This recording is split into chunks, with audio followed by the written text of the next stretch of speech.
Sétima aula de literatura para o Escolha Educação. Sétimo livro de literatura brasileira, dos 9 livros da lista de leitura obrigatória da FUVEST 2025. Com Água Funda de Ruth Guimarães, nós encerramos a literatura brasileira. Ainda teremos pela frente A Ilustre Casa de Ramires, essa de Queiroz, autor português, e Nós Matamos o Cão Tinhoso, Luiz Bernardo Romuana, que é moçambicano. Beleza, coração?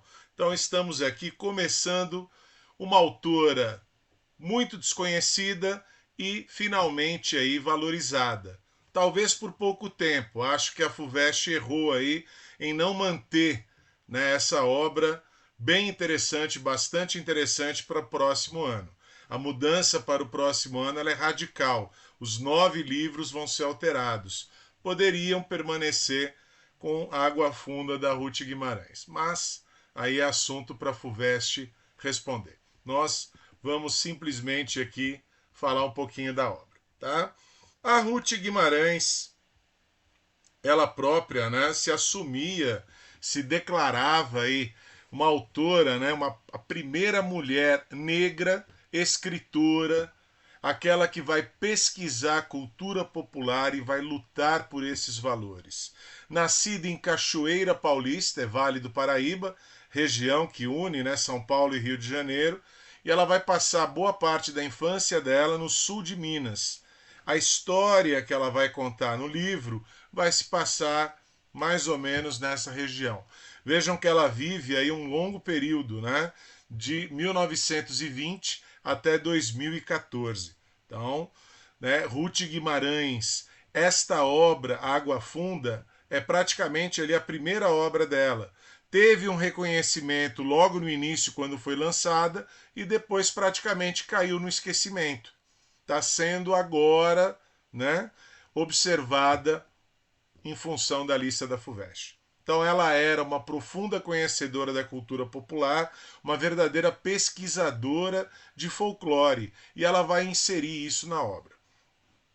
Vejam que a data de publicação ela é importante por vários motivos. Primeiro deles, uma jovem escritora, nascida em 1920, ela estava com 26 anos.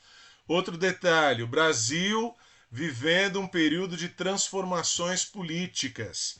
1945 não só é o fim da Segunda Guerra Mundial, como também é o fim daquele primeiro governo Vargas, é o fim do Estado Novo, um período ditatorial.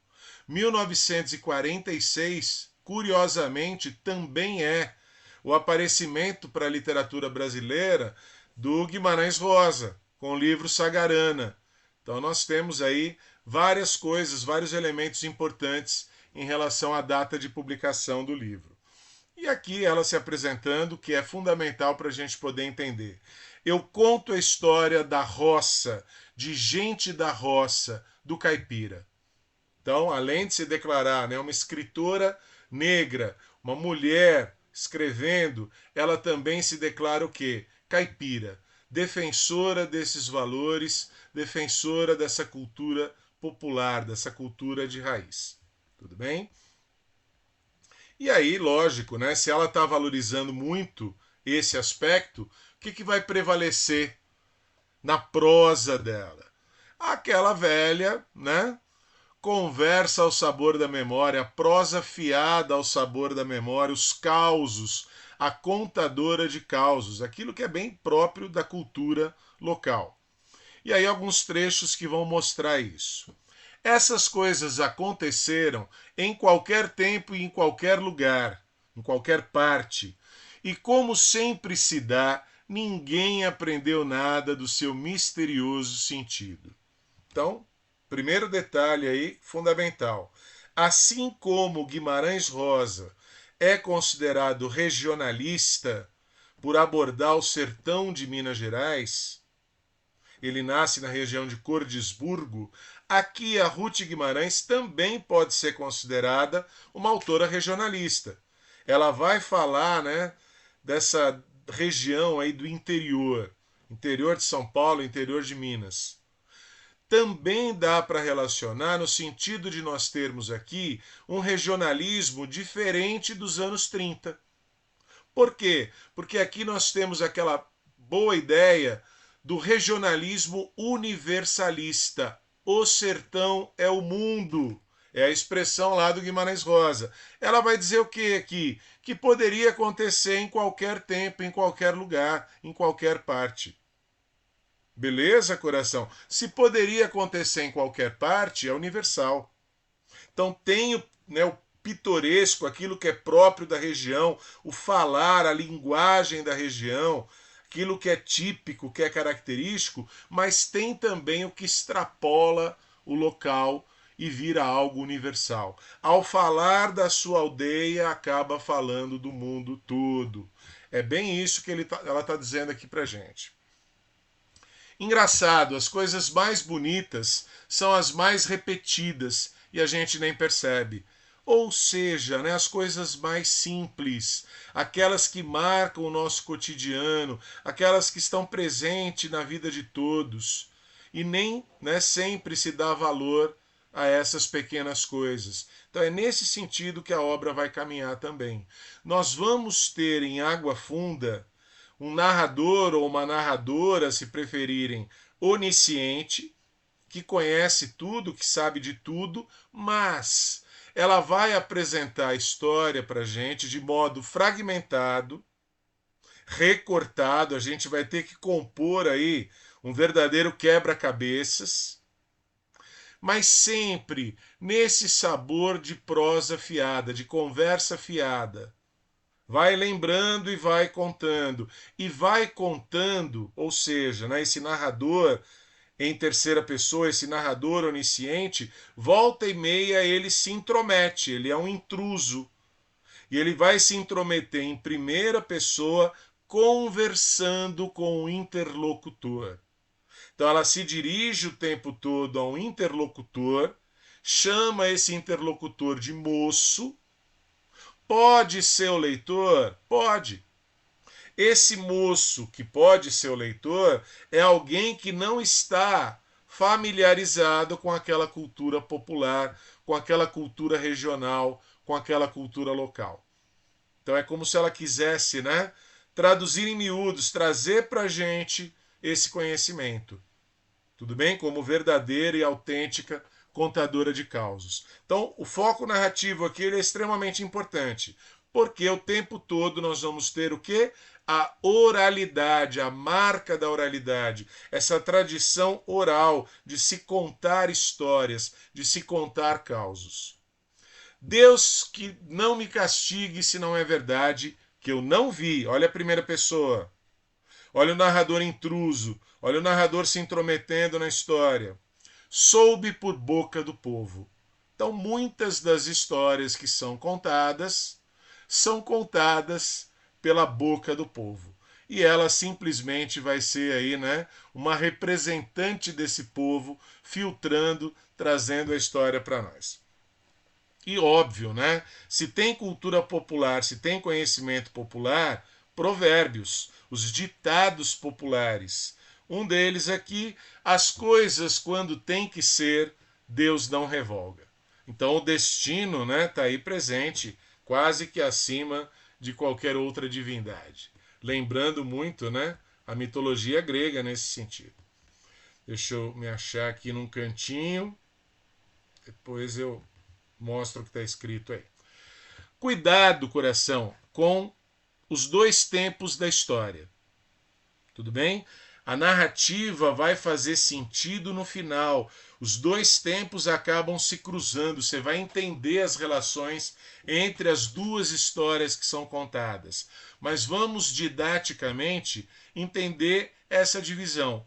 Primeira parte acontecendo ainda no tempo da escravidão. Local, fazenda Olhos d'Água. Tempo da escravidão, final do século XIX. Beleza? E aí nós vamos ter como grande protagonista Sinhá Maria Carolina, Sinhá Carolina, ou simplesmente Sinhá. Sinhá que quer dizer senhora. Ela é a senhora, ela é a dona do pedaço. É ela que manda em tudo ali. Tudo bem? Então ela, casada, sabia que era traída pelo marido, era algo ali mais ou menos aceito dentro dos costumes da época. O marido diz que vai viajar, vai sair. Ela avisa, ó, tive um sonho ali, um mau pressentimento. Ele foi mesmo assim. Caiu do cavalo, quebrou o pescoço, morreu. O que ela faz? Manda sacrificar o cavalo, manda matar o cavalo. Isso é para mostrar um pouquinho do comportamento, da característica dessa Carolina, dessa Sinhá Maria Carolina. Ela contrata é modo de dizer, né, gente? Compra. Na época, os escravos eram comprados. Ela comprou ali a cozinheira Joana. Essa cozinheira Joana era casada. O marido dela, escravo. Poderia comprar também o marido dela, mas assim, para se mostrar senhora, poderosa, não quis comprar o marido da boa cozinheira que era Joana. Isso é para mostrar o comportamento dela. Olha agora o comentário que é feito, olha o conhecimento popular trazido pelo narrador. Ruindade, às vezes, é só falta de imaginar a tristeza dos outros. Imaginar mesmo bem pouco adianta. Ter dor de barriga é uma coisa, pensar na dor de barriga alheia é outra coisa muito diferente. Sempre parece que a dos outros dói menos. Opa! Uma mensagem aí do conhecimento popular que continua valendo, né? Falta de empatia, não conseguir se colocar no lugar do outro. Então a dor do outro se suporta com facilidade. Beleza? Então assim, a Carolina, né, indiferente ao sofrimento da Joana. Tudo bem, coração? Então só para caracterizar aí a protagonista dessa primeira parte. Falamos de escravidão aqui e de crueldade também na segunda parte, que vai ocorrer 50 anos depois da República, depois da abolição, em tempos aí, né, de um outro Brasil, beleza? Também teremos o quê? A relação de trabalho marcada pela exploração. Então vai aparecer em determinado momento da história um contrato de trabalho aí que chega a ser até pior do que a escravidão, ou uma simples manutenção desse trabalho escravo. Então, só para alertar que é algo que pode ser abordado aí numa prova, num vestibular. Beleza, coração? Então, aqui é só para... Já tinha contado essa história aí, tá bom? Vamos adiante. E aí, né? Outro conhecimento popular. Aqui se faz, aqui se paga. A Sinhá Carolina teve uma única filha, viúva já agora, né? Mas teve uma única filha, Sinhazinha Gertrudes. Tem a Sinhá, que é a senhora, a filha da Sinhá é a Sinhazinha. Sinhazinha Gertrudes está de namoro cerrado. Com quem? Com o filho do capataz Joaquim Dias.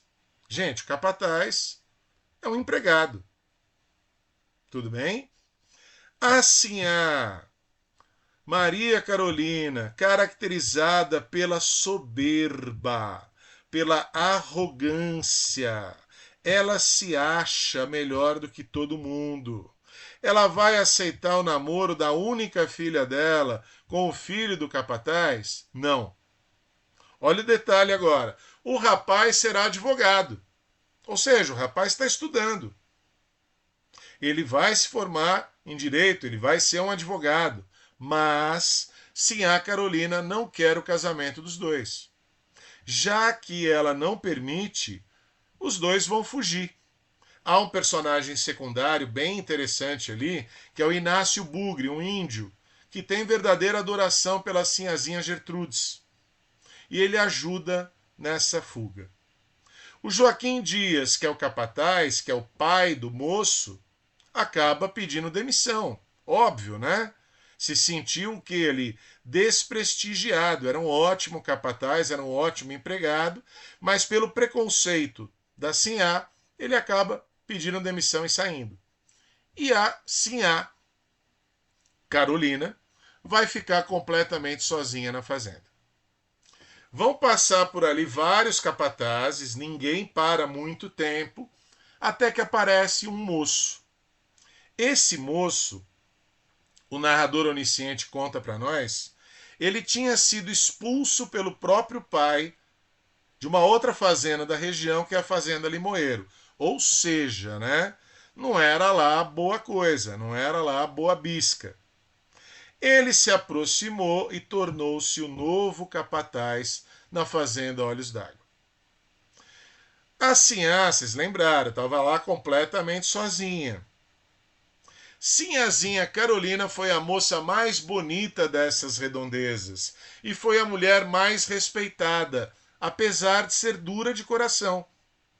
O dura de coração, cruel. Dura de coração, soberba, arrogante, presunçosa, se achando melhor do que todo mundo. Só que, olha lá, até o dia em que o coração dela amoleceu. Boca falou, corpo pagou. Tamanho arreganho com a filha, olha aí, que até foi preciso a coitadinha fugir. Não permitiu que a filha se casasse com o filho do capataz. E agora, o que vai acontecer com ela? Vai se apaixonar por esse capataz. Opa, né? Então a boca falou, o corpo pagou. Ela vai pagar e vai pagar bem caro, né? Vai existir agora aqui, nesse final, quase desfecho da primeira parte, uma interrupção brusca. Por quê? Porque nem tudo se resolve. É meio que enigmático, né? Por isso que eu já lancei essa pergunta aqui. Eram duas pessoas ou uma só? Primeiro trecho que dá título ao livro, que é genial, né? A gente passa nesta vida como canoa em água funda. Passa, a água bole um pouco e depois não fica mais nada. Ou seja, coração, olha o conhecimento popular aí, né? Quanta sabedoria. Nós não somos lá muito grande coisa. Portanto, a nossa ação, né, por mais significativa que seja, né, ela passa. Passa, movimenta lá um pouco a água, mas passa. E aí, lógico, né, as coisas voltam à rotina sem você. Lógico, né? Isso vai acabar acontecendo com quem? Com a arrogante, com a soberba, né? Carolina. Já está antecipando aqui. E aí os comentários do povo. Quando ela resolve se apaixonar por esse capataz, vejam lá os comentários. O povo fala. Velha descabeçada, não está vendo que pode ser mãe do moço? Ou seja, ela é mais velha. Outro comentário. O moço está com um olho grande no dinheiro dela. E ela acaba apaixonada, perdendo essa arrogância toda, vendendo a fazenda Olhos d'Água, vendeu tudo, aprontou as malas e foi embora. Foi embora. Calma, ela vai voltar a aparecer. Só que aí, né, vejam a mensagem que é deixada. Foi o mesmo que Sinhá nunca tivesse existido. É como se essa Sinhá Maria Carolina tivesse aqui morrido. Ela não morreu, mas é como se tivesse acontecido isso. Então mexeu a água funda lá, deu uma mexida na superfície e depois, né, não fica mais nada. Tá bom? Guarda essa ideia aí porque ela vai voltar a aparecer. Tá bom? Agora a gente vai chegar na segunda parte da história, segunda parte da narrativa. Outros tempos, chega a mencionar 50 anos depois, está aí, né? Faz bem 50 anos que a companhia ficou com a fazenda, como se fosse o quê? Uma empresa. Então vejam, né? Uma agricultura que deixa de ser aquela agricultura lá dos tempos até coloniais, imperiais, e já vai ser algo mais empresarial. Pelo menos neste início, na mudança de gestão, vamos dizer assim, há um tempo ali favorável. Nesse tempo, nesse espaço de tempo, quanta mudança. E olha lá o comentário, que também é conhecimento popular, sabedoria popular. Então tudo floresceu, como floresce a Baixada quando chega setembro. Por quê? Guarde isto. Quem é que está falando? Narrador. O narrador que conta a história em terceira pessoa, o narrador que é um observador, o narrador que é onisciente, mas que o tempo todo, essa marca de oralidade, de conversa fiada, de prosa, de bate-papo, de contar causos, vai se intrometendo e vai comentando. Olha lá, guarde isto. Está falando para esse moço. Está falando para esse moço que pode ser você, leitor. Porque o homem, por mais ignorante que seja, por mais cego, por mais bruto, gosta de ser tratado como gente. Recado dado, né? Então, arrogância não leva a lugar nenhum. As personagens centrais, caracterizadas por essa arrogância, por essa soberba, por esse orgulho exagerado, vão quebrar a cara. Então é esse o conselho principal aí que o narrador está deixando. Quem vai ocupar essa segunda parte com destaque é a neta de Miro. Miro era irmão da Maria Carolina. Não era, né, personagem de destaque na primeira parte, só era citado. Tudo bem? Agora, a neta desse Miro, sobrinha neta então da Maria Carolina, tudo bem?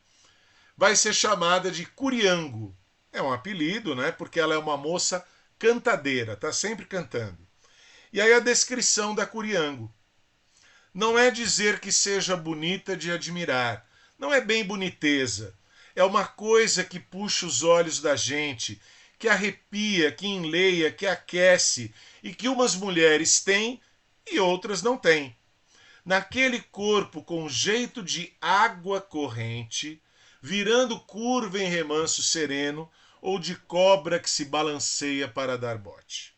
Então tá aí a descrição da Curiango, que vai ser a personagem de destaque nessa segunda parte do livro Água Funda. A paixão está no ar? Vamos ter aqui uma outra paixão? Ou será que é o feitiço? O que vai ocupar aí como tema central essa segunda parte? Alguma coisa no ar faz doer as feridas antigas e os calos. Animal adivinha a chuva. Como? Sabe-se lá, há tanto mistério neste mundo.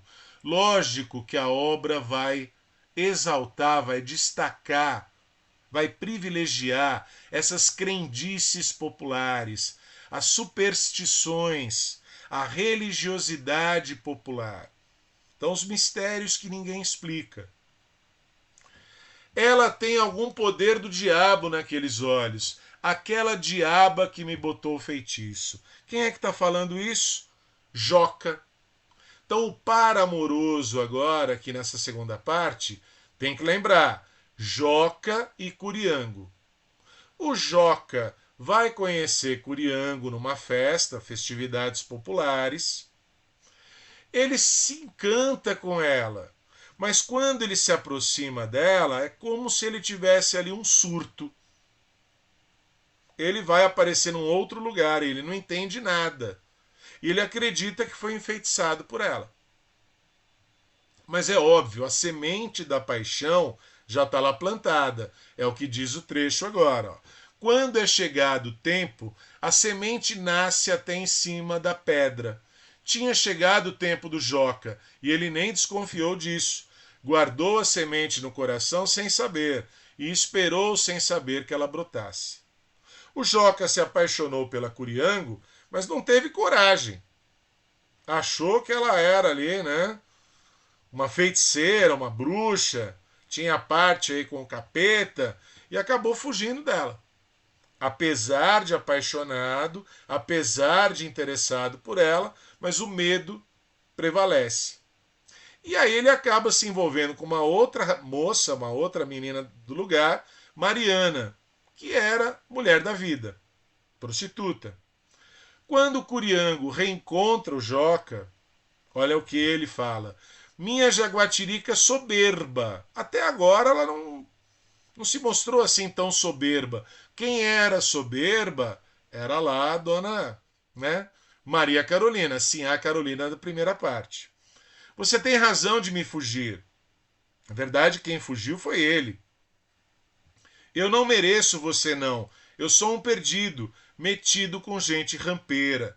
Está se referindo aí, né, de uma forma bem ruim, né, a Mariana que está lá acompanhando. Tudo bem, coração? Então aqui existe uma paixão no ar, mas o que impede essa paixão, o obstáculo para que essa paixão se efetive, é esse mistério aí, que pode ser feitiço, pode não ser. Por enquanto, não sabemos. E aí é que vai ocupar, né, um bom destaque, um bom espaço dessa segunda parte, é a lenda da Mãe de Ouro. Coração, lendas. Lendas que vão compor o folclore, a cultura popular. Lembre que a autora Ruth Guimarães era conhecedora dessa cultura popular, era uma pesquisadora de folclore, e ela vai levar isso para o livro. Tudo bem? Onde mora a Mãe de Ouro? Mora no fundo da terra. Onde ela está, o ouro brota do chão, que nem mato. Quando vai mudar de lugar, vira uma bola de ouro tão bonita que parece fogo riscando o céu. A gente enxerga um minuto só aquilo, avermelhado no ar. Depois some. Eu. Quem sou eu? Narrador. Olha o narrador em terceira pessoa se intrometendo, mais uma vez aí em primeira, para fazer comentários. Nessa conversa, nessa prosa fiada com o moço, com o leitor. Eu já vi com esses olhos que a terra há de comer, a mãe de ouro se mudando de olhos d'água. Aí o Joca entrou no meio da conversa. O Joca, olha lá, essa relação é fundamental. O Joca vai se mostrar aqui descrente, vai se mostrar cético e pior, né? Ele zomba das crendices populares.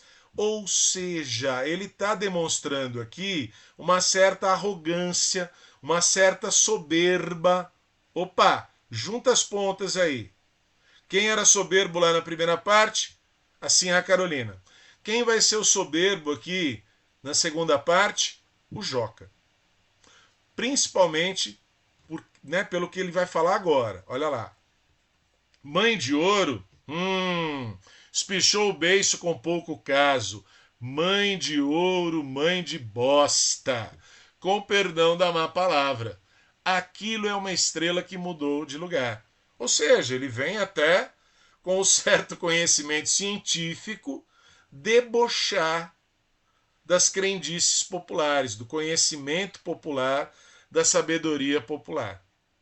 Joca não acredita em boitatá, curupira, saci, mãe de ouro. Ou seja, ele não acredita em nada, em nenhuma dessas lendas que compõem o folclore e a cultura popular brasileira.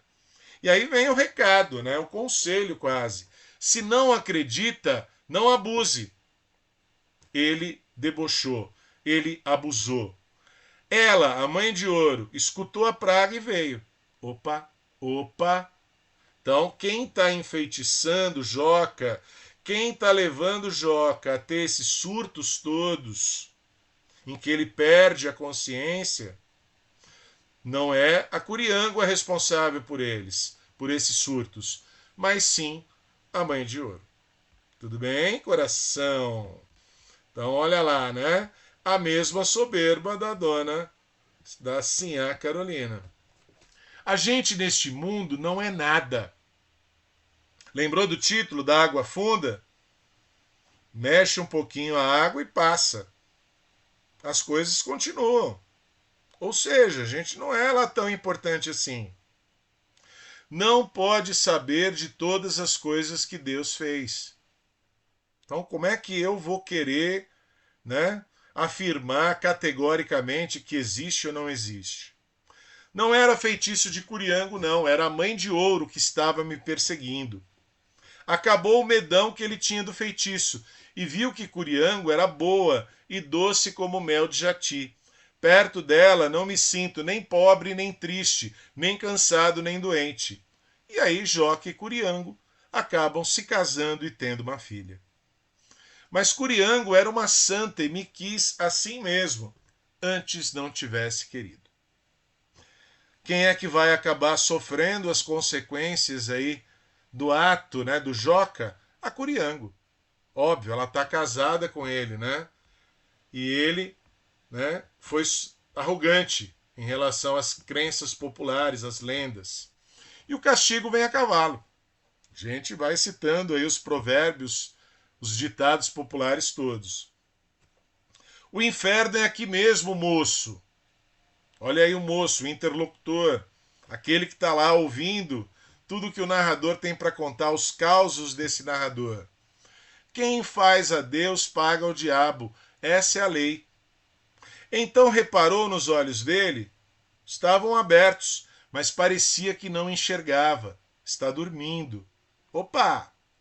Estamos falando aqui do processo de enlouquecimento do Joca. Olha aí. Já falamos de uma outra obra da lista de leitura obrigatória FUVEST com o tema da loucura. Quincas Borba, Machado de Assis, o Rubião, apaixonado, né, pela Sofia, que acaba enlouquecendo e mudando de personalidade. Ele vira lá o imperador Luiz Napoleão. O Joca está perdendo a consciência. O Joca está enlouquecendo. Quando os ataques pegaram a miudar aqui de amiúde, de ficar mais constante, deu de ficar calado horas e horas. Nos poucos momentos de lucidez, vejam o que ele diz. Tudo se desmancha dentro de mim, está anoitecendo dentro da minha cabeça. Ela, a mãe de ouro, que ele não acreditava, está me chamando e qualquer dia vou atrás dela por aí. E bem mais tarde, com o enfeitiçamento da mãe de ouro, Joca pegou a andar, feito judeu errante. Ou seja, ele vai virar um andarilho. Ele vai virar uma espécie, o quê, né, de um mendigo perambulando pelas ruas, completamente enlouquecido. Tem relação aí com o Rubião e também com o Quincas Borba? Tem. Tá? Ele não morreu, mas é a mesma coisa. Ou seja, aquele Joca consciente, casado com Curiango, pai de uma filha, esse praticamente morre e deixa de existir. Vai sobrar no lugar dele o quê, né? Esse andarilho, esse mendigo, esse maluco que fica ali na região. Tá bom? Falei que o castigo vem a cavalo. Por quê, coração? Porque ele acontece em dose dupla. Nessa segunda parte, que ocorre praticamente aí 50 anos depois da primeira, tem uma figura enigmática que também é uma espécie de mendiga, também é uma lunática, vive pedindo esmola. E eles chamam ali na região de Choquinha. Quem é essa Choquinha? Adivinharam, né? Choquinha é Sinhá? Não é. Sinhá era a outra. Choquinha foi Sinhá. E aí vem a história da Maria Carolina. Aquela história que ficou ali fragmentada, mal contada ou contada pela metade, agora ela vai ter um desfecho. Choquinha foi Sinhá. Deixou de ser Sinhá e passou a ser Choquinha. Lembraram? O Rubião deixou de ser Rubião e passou a ser Luiz Napoleão. E essa loucura para ele foi uma bênção, né? Conviver com o fracasso teria sido muito pior. Talvez seja a mesma ideia aqui. Já viu como lagarta vira borboleta? Elas são a mesma coisa e ao mesmo tempo não são.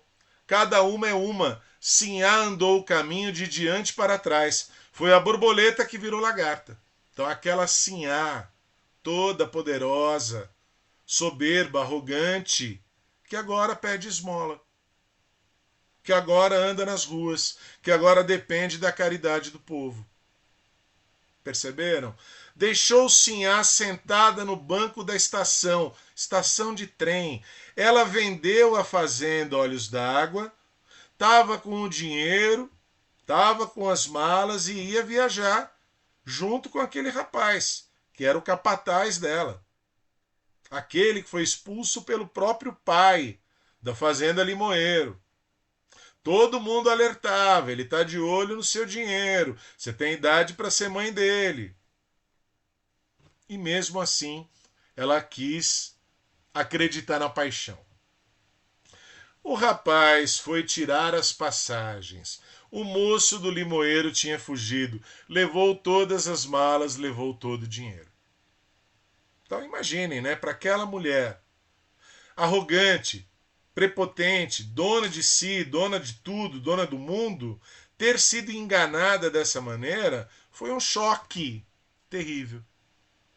Olhos arregalados de gente louca. Tenho vergonha de voltar depois do que aconteceu. É óbvio, ela não quer voltar, né? Ela não quer ser mais ela mesma. Ela não é mais Sinhá, ela não é mais senhora de nada. Sinhá Carolina virou, num primeiro momento, Nhá Baldeação, que é a baldeação do trem. Depois virou Choquinha, uma idosa que vive ali pedindo esmola. Cruel, né? Então a mesma história vai acabar se repetindo. E pelo mesmo motivo, pela soberba, pela arrogância. Lembra qual é a ideia central aí? Nós não somos nada.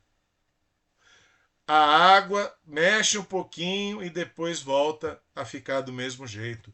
Essa é a passagem humana. E aí cala-te boca, porque o narrador quer comentar, mas depois ele percebe que ele também está querendo ser arrogante e desiste a tempo. Olha lá. Se aconteceu, é porque era bom que acontecesse.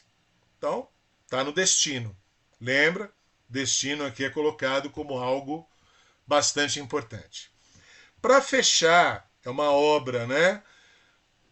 Não vou dizer complexa, mas é uma obra que exige aí bastante atenção em função desse enredo fragmentado. Quando você começa a amarrar as pontas, aí fica mais fácil compreender a narrativa. Tudo bem? Já disse e vou repetir para a gente poder fechar. Regionalismo vai mostrar situações que acontecem no interior de São Paulo e no sul de Minas Gerais. Regiões que ela bem conhecia porque ela viveu nesses lugares. Já disse e vou repetir, dá para associar sim com Guimarães Rosa. Aliás, essa obra está entrando na lista justamente no lugar do quê? Do Campo Geral, do Miguelim, do Guimarães Rosa. E vai valorizar, assim como também o Guimarães Rosa valorizava, a religiosidade popular, as crendices, a cultura popular, as lendas, o folclore. Nesse sentido, dá para a gente relacionar, sim, uma relação de intertextualidade com a geração de 22 do modernismo, principalmente com o Mário de Andrade. Mário de Andrade, considerado o papa do modernismo de 22, ele viaja o Brasil inteiro pesquisando folclore, cultura popular, canções. Ele era músico, professor de piano. Boa parte do que ele conseguiu nessas pesquisas, ele vai colocar no livro Macunaíma, o herói sem nenhum caráter, de 1928. Uma obra que está lá retratando o povo brasileiro. E ele valoriza o tempo todo o quê? Cultura popular, folclore, lendas. E não dá para deixar, né, de citar num livro que valoriza tanto aí as crenças, né, que desafia os céticos. Há mais mistérios entre o céu e a terra do que sonha a nossa vã filosofia. Hamlet, o príncipe da Dinamarca, de William Shakespeare. Então, depois dessa, né, tá na hora da gente encerrar. Então, uma bela obra, um belo livro escolhido pela FUVEST. Pena que vai ficar só neste ano. Só vai ficar na lista neste vestibular 2025. Para o próximo ano já, né, muda tudo. Beleza, coração? Então, mais uma vez, reiterando o pedido para vocês. Curtam, compartilhem, comentem, se inscrevam no canal Escolha Educação. Dê uma força para nós aí. O canal precisa crescer, principalmente o número de inscritos, para a gente poder atingir aí o maior número de pessoas. Beleza, coração? Valeu, aquele abraço.